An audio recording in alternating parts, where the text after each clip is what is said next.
Today's guest is a friend of mine who's headed south since working with a legend in Williston. I only figured out Phil Jackson is from there from looking him up while watching The Last Dance, and he hasn't let me hear the end of it. I guess I had that coming.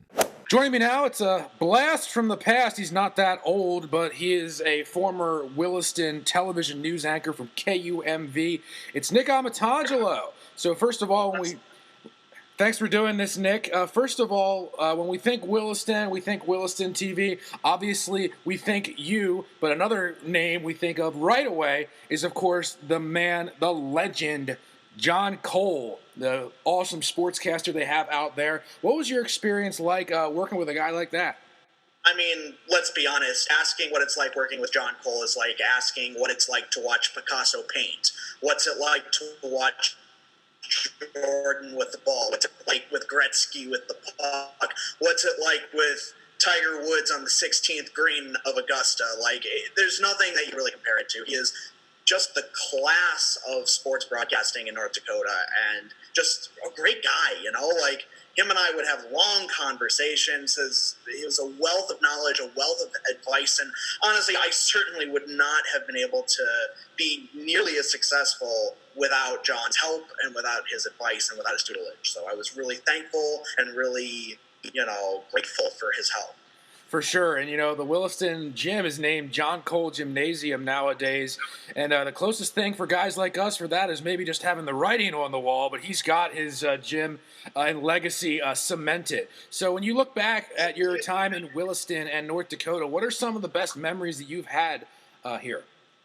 That's a really tough question because there really were so many. I helped out local city commissioner Tate Cymbaluk with the ceremony naming the Jon Cole Gymnasium, and that was just really cool to be able to go through some of the old clips and pull out some of the old video of Jon when he was throughout the years, really, just of all the stuff that he's been able to do. That was great. The other thing that was great was just the stories, and just being able to be in that part of North Dakota during a truly historical time. I kind of came in when the downslide of the boom was happening, so things were kind of getting smaller and contracting a little bit, but there was no contracting of the growth as far as the infrastructure that the town and the surrounding area was putting in place. I would go to Watford City probably every single week, at least once a week.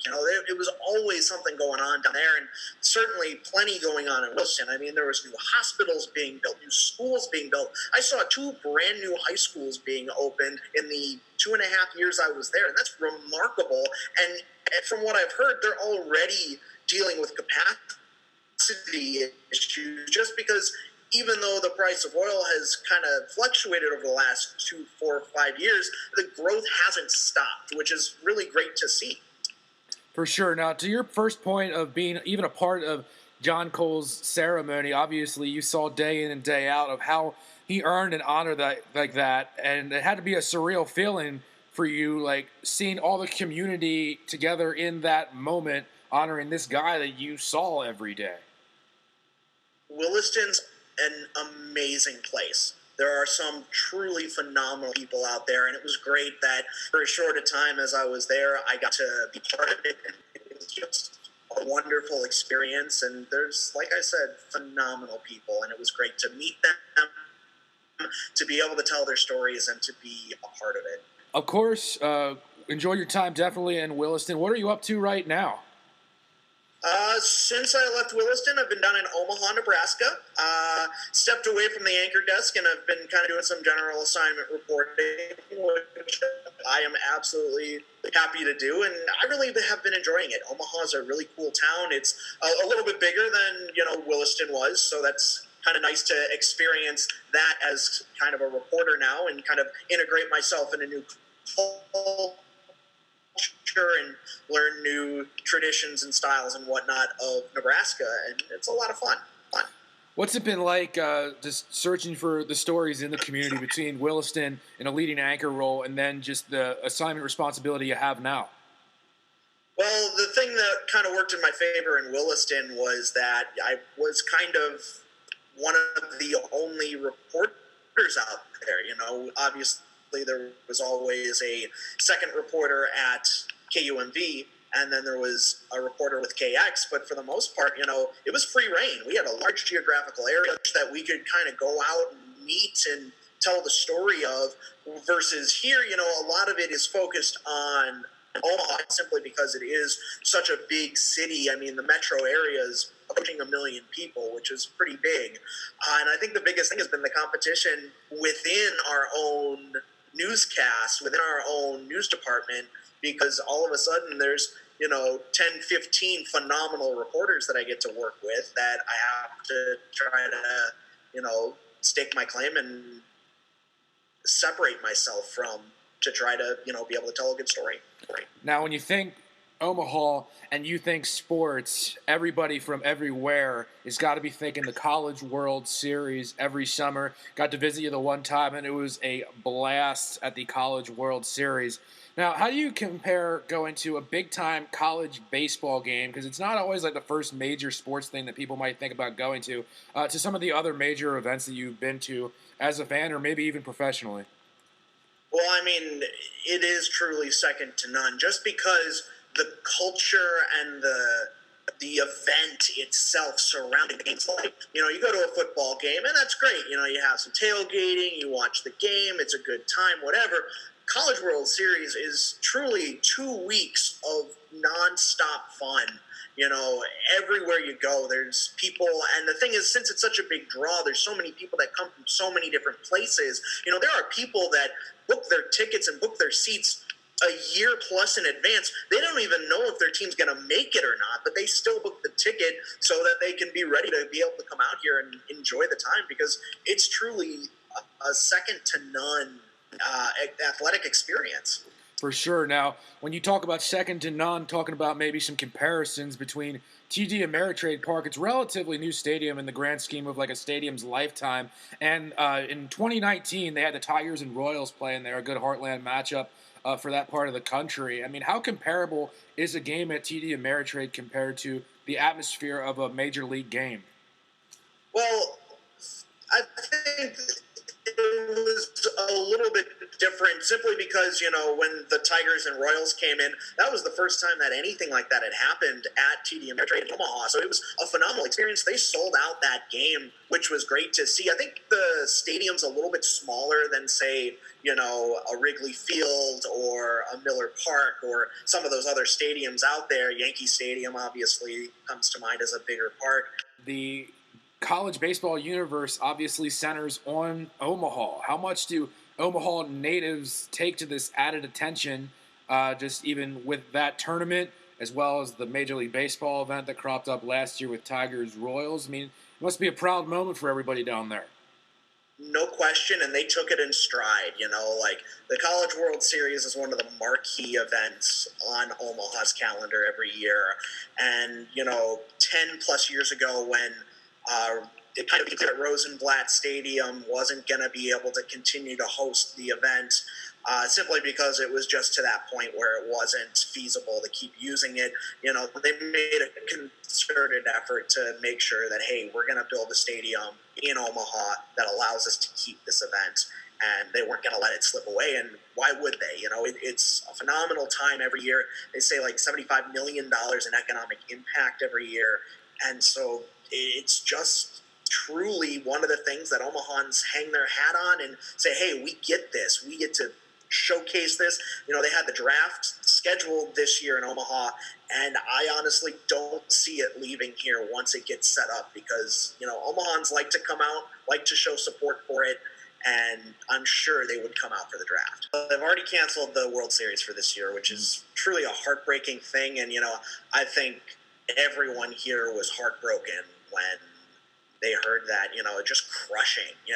It's something that everyone here looks forward to, gets excited about. It's, like I said, one of the marquee events on the calendar. And to not have that is just, it feels like something's missing. Yeah, it's a real shame, but at least we can have a chance to be a little bit nostalgic of some of our experiences there. It was unforgettable going down for the Arkansas-Oregon State matchup in 2018 when we got a chance to visit you down there. Me and my buddy Eric drove by from Minot down to Fargo to pick him up, and then straight down all those state lines to come see you.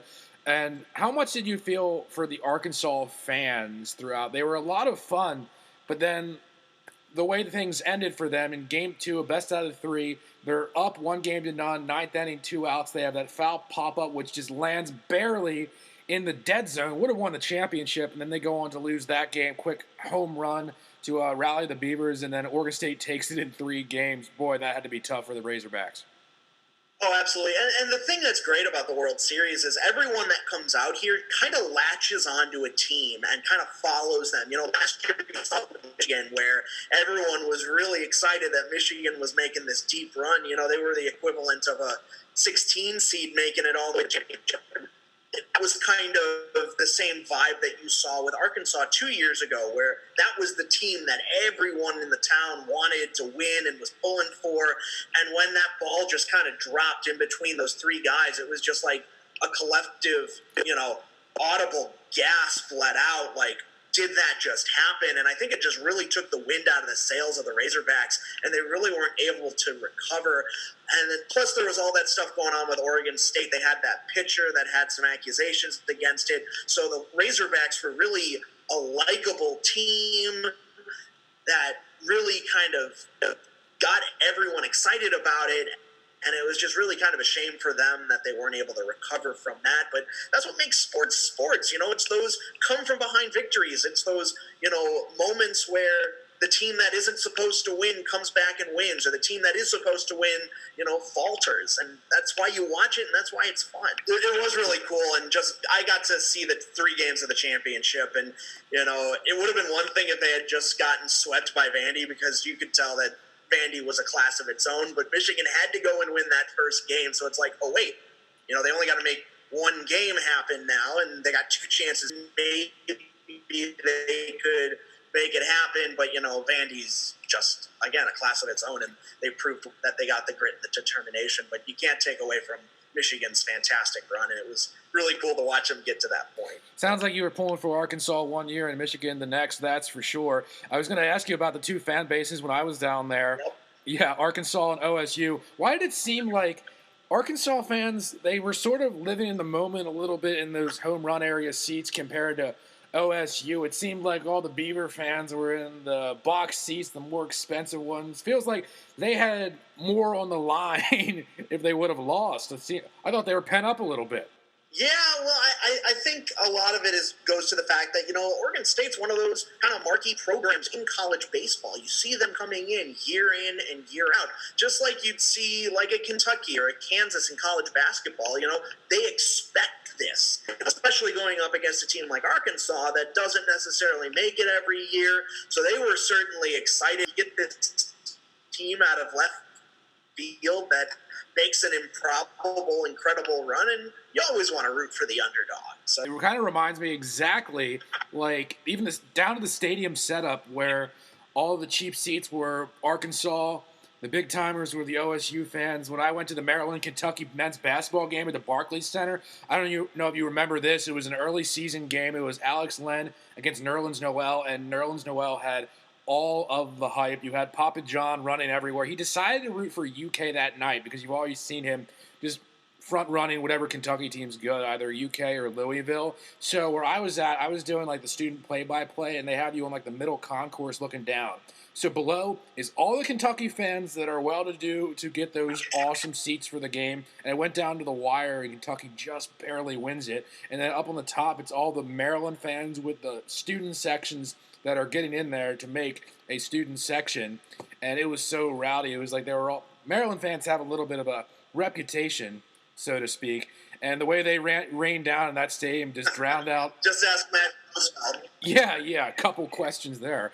But it was just crazy. All the booze raining down. I remember one 8-year-old kid was on the dance cam, and they were all booing him. And I'm going to try to keep this show as clean as possible, so we're not going to mention the rest of that story. But anyway, it was just it's a crazy environment every year down there in Omaha for the College World Series. And like we were talking about, it's just terrible how we're losing it this year. It's so much fun. How big of an impact in the city surrounding, not just going to see the game, is it being an impact? I'm thinking all those bars near the ballpark, the way they can cover their costs. It's so busy that one time. It's kind of like Wrigleyville for a little bit. Yeah, absolutely. It's like, they say $75 million in economic impact for the city of Omaha just for the 2 weeks of the College World Series. But it's not just College World Series that Omaha's lost in the last couple of weeks. I mentioned Berkshire Hathaway before. That is a marquee event. That brings people from not just all over the country and all over the state, but truly all over the world. I interviewed a guy a couple of years ago who was from Amsterdam who came to Omaha specifically for the Berkshire Hathaway event. In addition to that, you have the U.S. swim trials, which were postponed to next year. And there was all that up in the air of whether or not we were going to get those back. It's an honor to be able to host those trials. And, we were excited to have it this summer. And, we're grateful to have it next year. And that was just announced a couple of days ago. So kind of a sigh of relief there. But then we also lost. We were supposed to host the first 2 rounds of basketball tournaments for the NCAA tournament here. That was, $4 or $5 million in economic impact. So it's really between $150 and $200 million they lost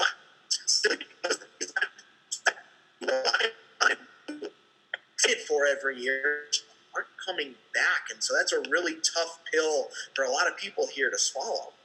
For sure. Now, it's kind of interesting that you say that about the swim trials, because it must be Omaha's baseball standing where you must be more familiar with it than I am, but because you're really confident in MLB drafts standing to return to Omaha despite the coronavirus things going on.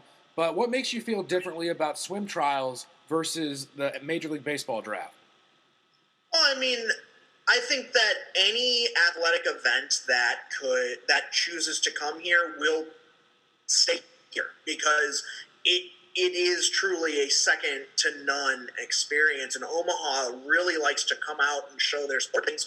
But you never truly know what the organizers of these events think. They could very easily decide, hey, we want to go somewhere else this time. We want to try something new. The reason that I think that Omaha is the perfect place to host the baseball draft is because you have College World Series. It's kind of like the natural crescendo, since a bunch of marquee guys are going to be in the CWS anyway, so that makes a lot of sense. Also, Exactly. It's when you have these major events, whether it's like the Berkshire Hathaway stuff being there all the time, and then a lot of the sports things that are either a fixture like the baseball or something that could rotate. It's definitely more than just the teams that are going to be getting there. It's about Omaha, the city in general. And I remember when I was visiting you, they were working on it was almost like a power and light district in Kansas City, and that's probably got to be done by now. And I was just going to ask you in that vein, it's a fun town, Omaha. What are kind of your favorite spots and places where people come to the CWS? Where do they have to hit up?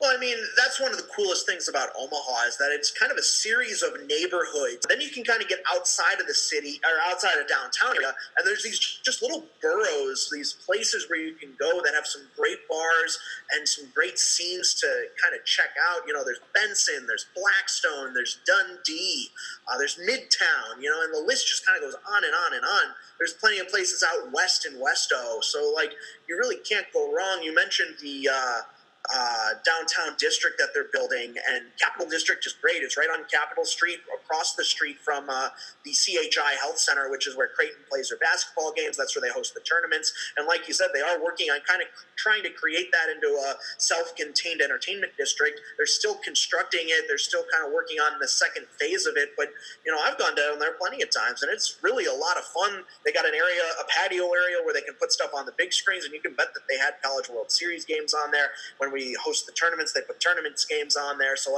it's a cool atmosphere to be a part of. So really, there's so many places that you can go to in Omaha. It's hard to just kind of narrow it down. Yeah, Henry's is the spot for me, man. I love watching the karaoke and stuff. They have that countertop bar where you can just stand right next to it and just see the whole room and just see what goes on at a place like that. You kind of bring in where Creighton's at right now.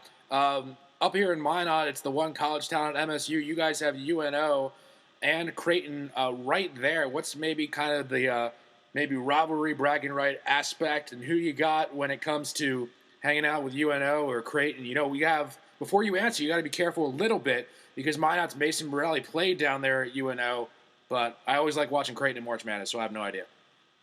Well, to be fair, you also got Nebraska-Lincoln that's less than an hour away from here. So really, you got three big-name colleges.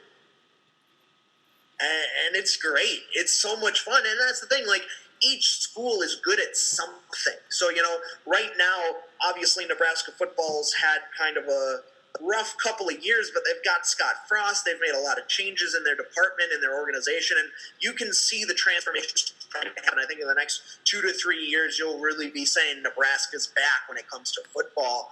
UNO is second to none in hockey. I don't even think the other two teams have hockey teams. So if you were thinking hockey, that's the place to go. And of course, UNO plays UND,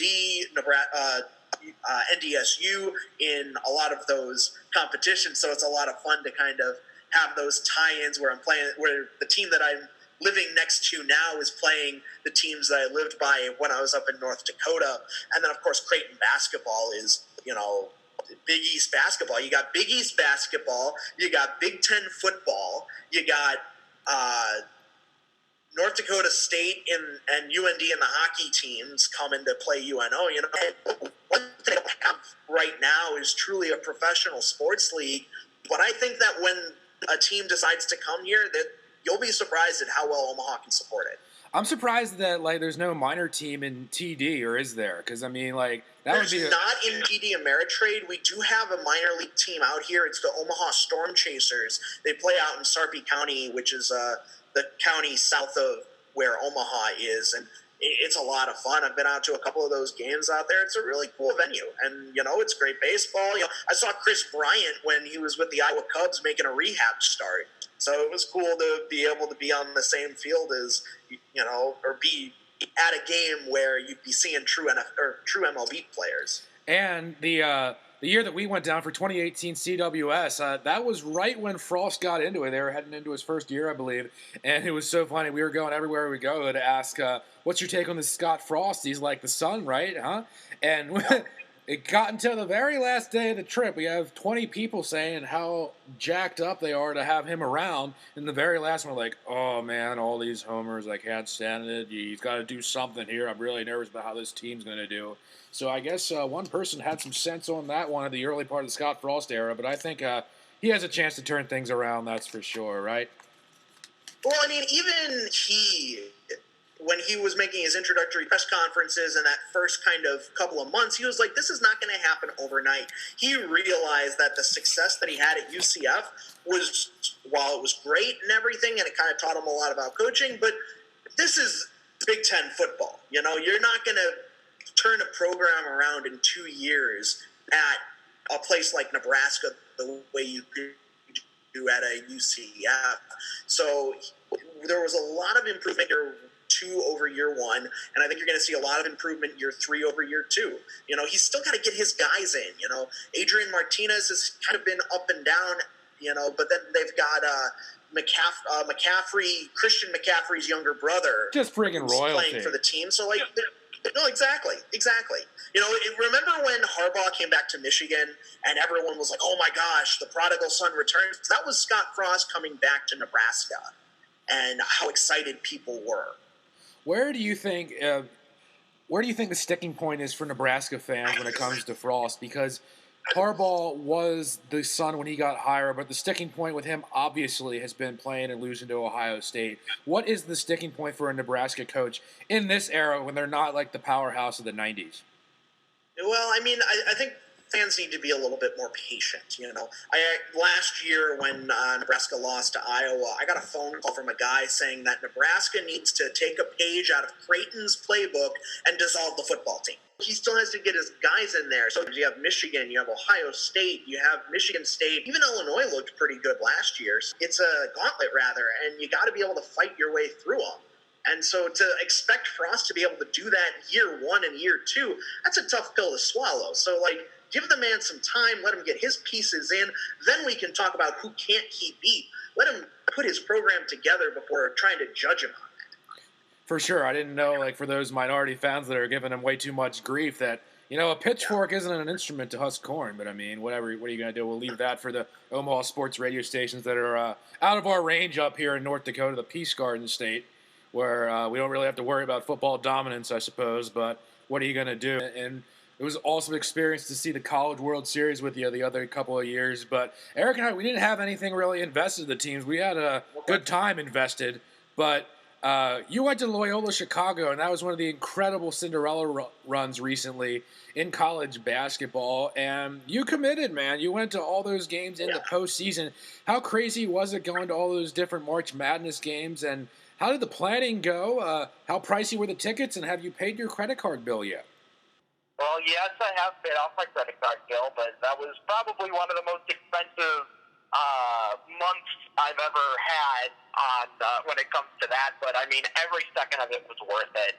You know, like when I joined, when I was at Loyola, you know, the team wasn't very good, and I say that fondly, especially because my senior year was our first year in the Valley, and there's going to be those growing pains. You know, you're going to have that tough time. Wichita State was just in a class of its own. So it was kind of the expectation that, you know, especially early on, it was going to be kind of tough to get it going. But when Wichita State left and you had these group of guys that had played together for 2 years who were entering their upper class years, we had a couple of juniors, a couple of seniors. So, you know, it really kind of set the stage for something special. And I think the moment that it really clicked for me and a lot of my friends was when Loyola went down into Florida and beat the Gators in Florida, and they were the fifth-ranked team in the nation at that point, and playing on their home court. And so that was really exciting for a lot of us. And as the season progressed, you know, Des Moines, where Drake plays, is only a couple hours from Loyola, or from Omaha, rather. So I had the day off, and I was like, you know what, let's go see him in person. Let's see what this team's all about.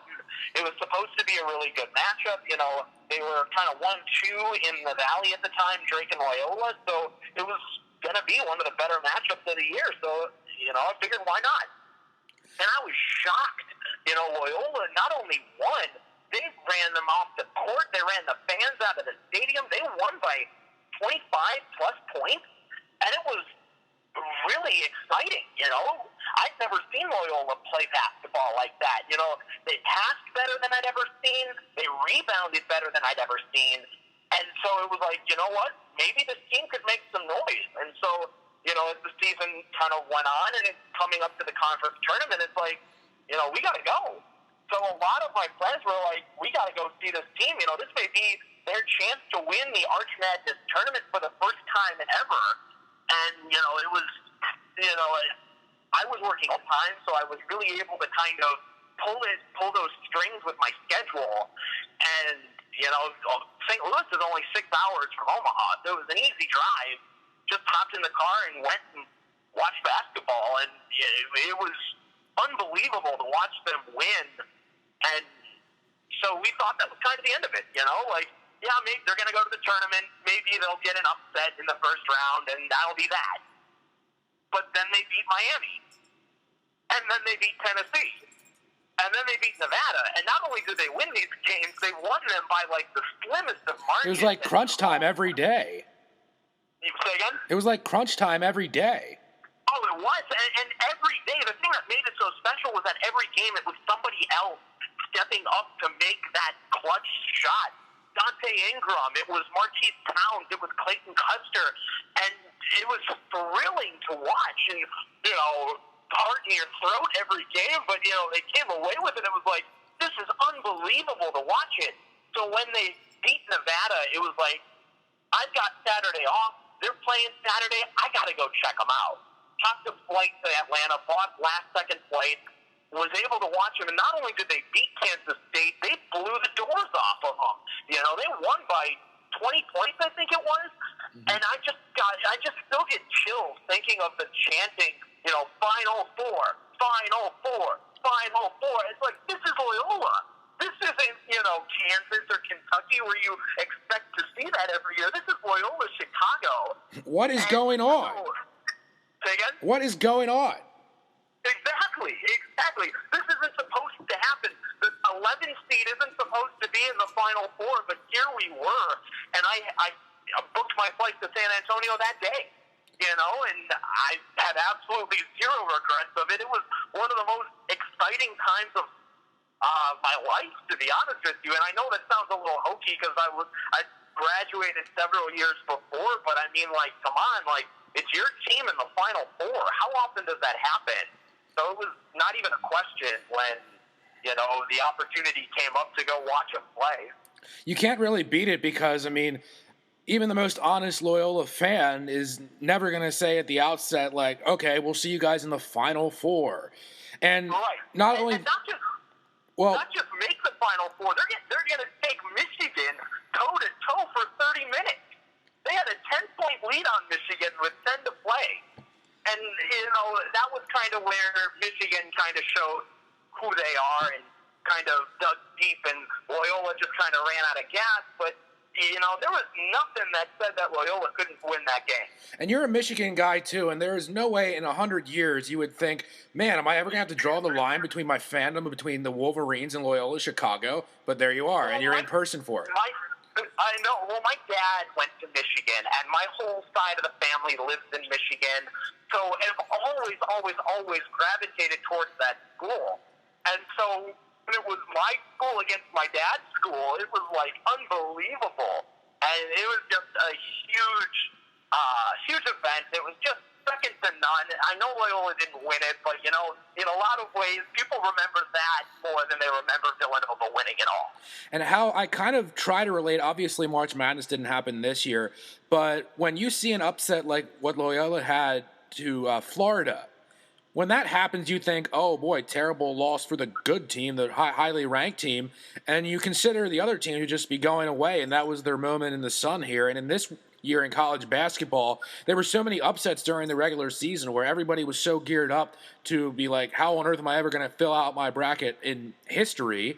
And I'll just say this as a Maryland guy, I'll just point out so many teams that beat Duke this year.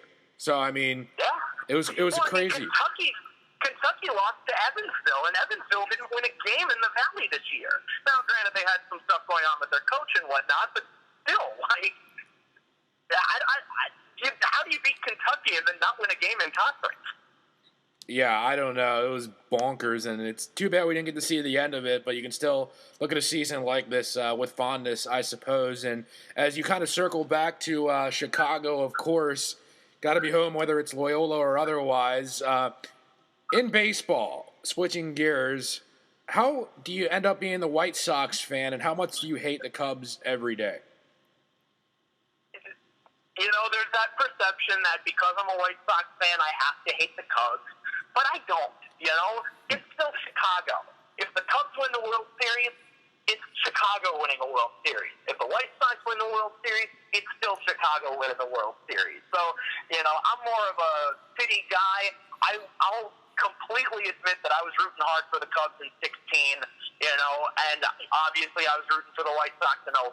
But what really made me a White Sox fan was when I was growing up, Jerry Reinsdorf, who's the owner of the Bulls and the White Sox, their organizations kind of teamed up to do a training camp, Bulls Sox Training Academy. So for a couple of years, I would take part in those because I played baseball all through summer when I was a kid, and those camps came with tickets. So when I was a kid, I wasn't going to Cubs games. I was going to White Sox games. And, Paul Konerko was my baseball idol. I wore 14 as a freshman in soccer because it was Paul Konerko's number, So, that's how I kind of became that White Sox fan. They were my idol. You can't go wrong, man. I mean, Paul Konerko, why not? Bobby Jenks, whatever. When you're looking at the Cubs... Really? Oh, yeah, for sure. When you're looking at the Cubs across town, though, still, I know you don't, hate them, but, I mean, big move for them going with David Ross out of the broadcast booth and just kicking Joe Madden after, not winning the World Series for 108 years. The guy gets you there. And have you been kind of surprised in this new momentum of managers? I don't know what it is about just not relating or what, because we've seen it with Joe Girardi in New York. He's in Philly now. But, I mean, why push out a guy like Joe Madden for someone like David Ross? Well, I mean, first off, David Ross had a special relationship in the clubhouse with a lot of those players. Exactly. He was Grandpa Rossi. So I think that kind of, the management kind of looked at that and kind of remembered that and kind of wanted to bring that back. Not saying Madden's not a good coach, because obviously he's phenomenal. But, outside of the 16-year, he hasn't had a lot of success. And with the way the roster is constructed for the Cubs right now, they're built to win now. And outside of 16, they really haven't done that. They've failed to make they failed to make deep runs in the playoffs. And so sometimes a change is necessary. You see that in football all the time. So I think some of it is them trying the McVay wave of all the teams trying to find the next young gun that's gonna, shock the world and, lead his team to victory. So I think that's what they're kind of thinking with Ross. He's a younger coach compared to, Girardi or Madden or some of these other guys, like a Jim Leland, who's obviously not in the league anymore, but so he's one of the younger coaches out there, and I think that they're going to try to catch lightning in a bottle while they still can. They got a lot of big roster decisions to make in the next couple of years. Yeah, I guess on the second look at it, where am I to criticize? You look at Boone winning 100 games. Cora, when he was still in Boston, I know there's some murky stuff had to be sorted out there, but, they win the championship anyway. But, who am I to guess anyway?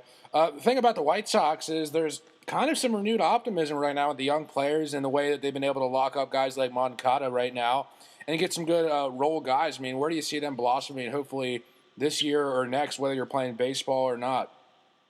Well, I certainly have never been this excited for a White Sox team since probably 2005. This year to me was the opening of the window. No, I don't think that they were going to win the World Series this year, but they were going to stake their claim on the lead. I thought they were going to make the playoffs, and because now they went and signed players, and that's something that I've never seen this team ever do. And some of the names that they brought in: Grandal, Gio Gonzalez, Dallas Keuchel. Everyone related to Manny Machado. Say again? Everyone related to Manny Machado. Well, that was last year. Oh, yeah, sure. To be fair, that was kind of funny. They tried to go for the guy that was going for, hey, all of your friends are here, your family's here, come here. And he was like, no, I want more money. Did you think the White Sox were going to be that far in on him or Harper last year? I think it became very clear very quickly that they were not going to be in on Harper. But I think they really wanted... They threw the book. They threw everything they had at trying to get Manny Machado, and it's kind of unfortunate they didn't get him. But when you look at the players that they signed this year, even Edwin Encarnacion now in the White Sox system. So I think that this is the right way to do it. Instead of paying $300+ million to one guy, paying $300 million to 4 or 5 guys, and now all of a sudden you got an actual window, a championship window where you got 5 years, I think they've got solid, where they could really make some noise. And I hope that just for the sake of White Sox fans, usually the American League Central can be there for the taking with a team that is on the upswing. But again, with these brand new managers, who saw the Twins going for 100 games? I don't think I did. Neither did I, but I really don't think that that's going to be sustainable this year. Their pitching staff got a lot worse, and so they may hit a lot of home runs, but they're not going to be able to keep teams from staying off the scoreboard either. So I think they're going to have a lot of big games where there's a lot of runs scored from both sides. So I think that it always comes down to pitching. That's one thing that Jon Cole would always say. It's always down to pitching. And I think that if you put the White Sox and the Twins next to each other, the White Sox have a better staff right now. Boy, and it's unreal for all the Twins fans that live up here, man. I think one of the keys has to start to be avoid playing the Yankees in the playoffs. For God's sake. For them, yeah. Yeah, for them. The Achilles heel seems to be the Yankees, but, with all the sign stealing going on, I've always considered myself more of a Red Sox fan than a Yankees fan, and always have rooted for the Red Sox when they're playing the Yankees. But with all the sign stealing stuff, I want the Yankees to pound the Red Sox into the dirt. Oh, man, Houston's a contender in the same league, and they're going to get it too, same as Boston anyway, but absolutely, and rightfully so. Mm-hmm. Now, your rooting interest makes sense, or at least it's the second baseball team per se in Chicago, but how on earth do you get to the Packers? Well, like I said before, my dad went to Michigan. He was born and raised in the Detroit suburbs. My mom's also from the area as well. So, both of my parents kind of grew up as Lions fans. Now, when you live in Chicago and you grow up, there aren't Lions games on TV unless they're playing the Bears. Well, my dad hated the Bears. After he moved to Chicago in '86, and while you think no better time after the '85 run, it was just everywhere. And, every event, every news story, it was all about the '85 Bears, the '85 Bears, the '85 Bears. And, it kind of lost its luster a little bit pretty quickly. So when I was growing up in the early mid-'90s, I wasn't rooting for a team to win. I was rooting for the Bears to lose.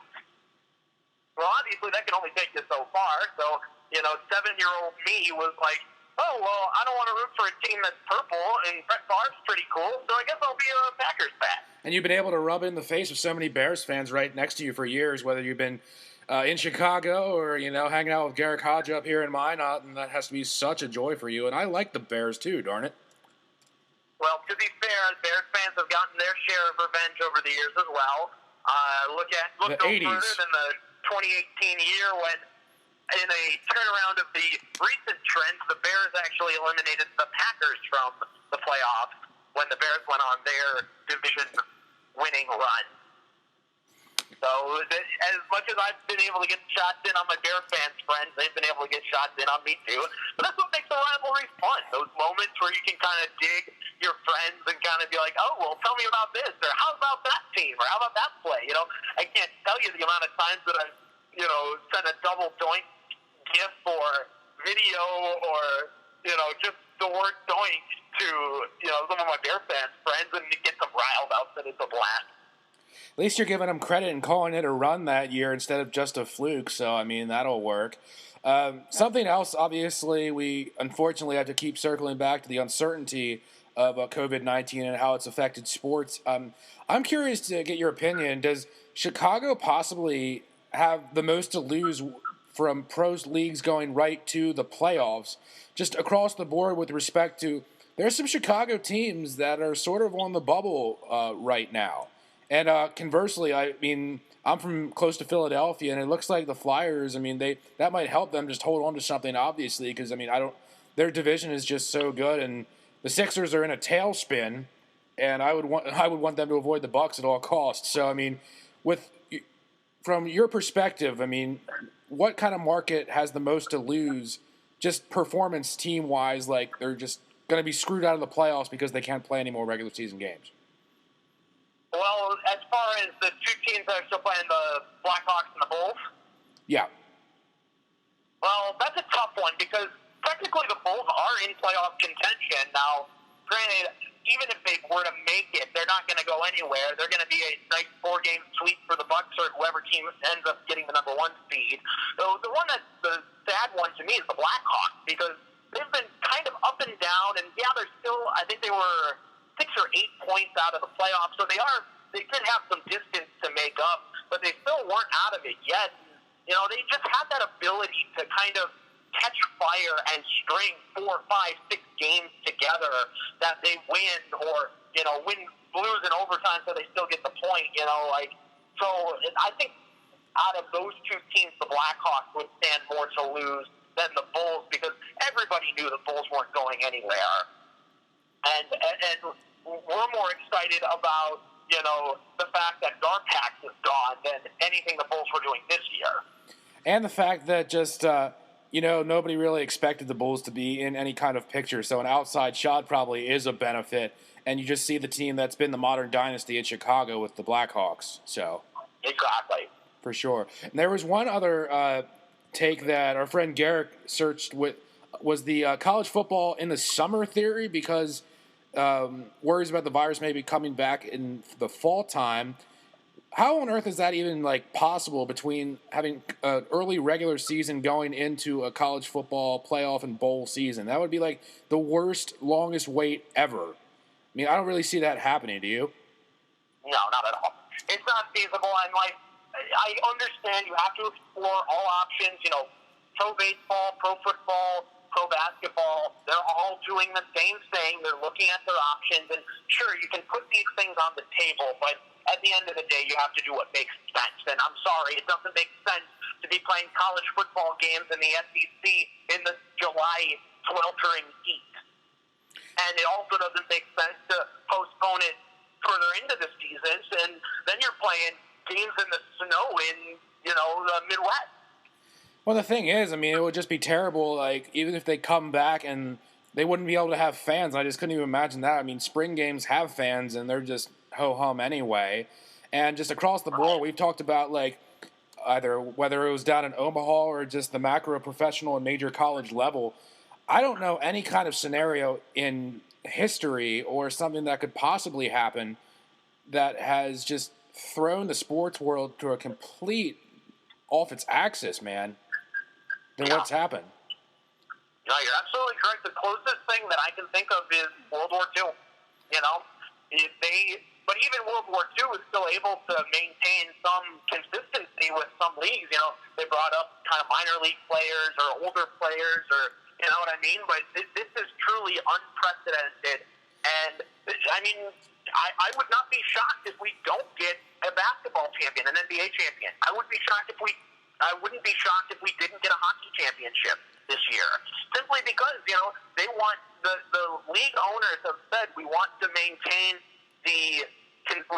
consistency, and we want to protect our players so that they're not going to be getting to a point where they're playing championship games and then 2 weeks later starting the regular season again or training camp again.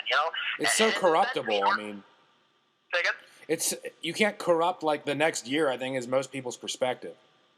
And they're absolutely right. And so, yes, it's a tough pill to swallow, but again, it's the right decision. It is the right call to be taking these precautions. And yes, as tough as it is, I'd rather lose out on football or basketball or hockey or whatever for 1 year than have to bury my dad or bury my friends or my friends' families or people that I work with. And it's not so much that I'm scared myself of getting the virus. I'm scared of who I might come in contact with. And if I knew that I had it and ended up transmitting it to someone without knowing it and something happened to them, I don't know if I'd be able to live with myself. Yeah, it's obviously nothing you'd ever intend either. Say again? It's just obviously something you'd never intend to do, and it would be so hard to shake that kind of, like, unfair guilt. Oh, exactly. So, yes, it's so hard to see this happen. It's so tough to watch these staple events. Obviously we're in April. This is the Masters. When has the Masters ever been canceled? Well, of course they postponed it to November at this point, but it's just so unprecedented. But it's the right thing to do for the good of everyone and for the good of the health of the sport that we love. What would it be like if we didn't put these in place and all of a sudden you have the basketball tournament and all of a sudden there's thousands of people going to arenas across the country and then coming back to their hometowns after the games, having the disease and spreading it? That could have been disastrous.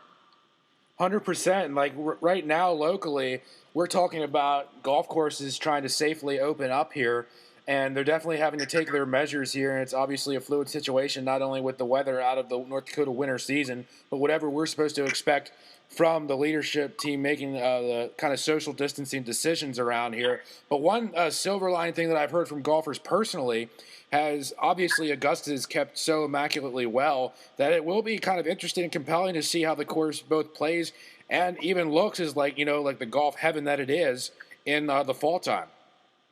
Well, fall colors, it's going to be beautiful. In the spring, obviously, you see the azaleas blooming and all of the trees in bloom, and it's beautiful. So there's no reason to think that the fall colors won't be just as beautiful. That's what they're excited about, just eventually when they get the Masters at least. But to put a bow on just this discussion, when things finally get back to normal, all things considered, what do you look forward to the most when it comes to sports? I'm looking forward to watching the Sox play baseball. hoping that, they can put things together and take that next step, develop a little bit, and kind of surprise people. I'm looking forward to seeing baseball at TD Ameritrade Park, and I'm looking forward to seeing hockey again. I love hockey. I consider it my second sport behind football, but I live for it, so I'm looking forward to seeing that again. And all I can do is just hope for the Phillies, but where's that going to get me?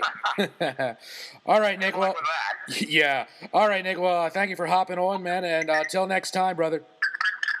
Yeah, thanks for having me. I really appreciate you giving me this opportunity. A lot of fun, great questions, and maybe down the road we can do it again sometime. All right, take care. Take it easy.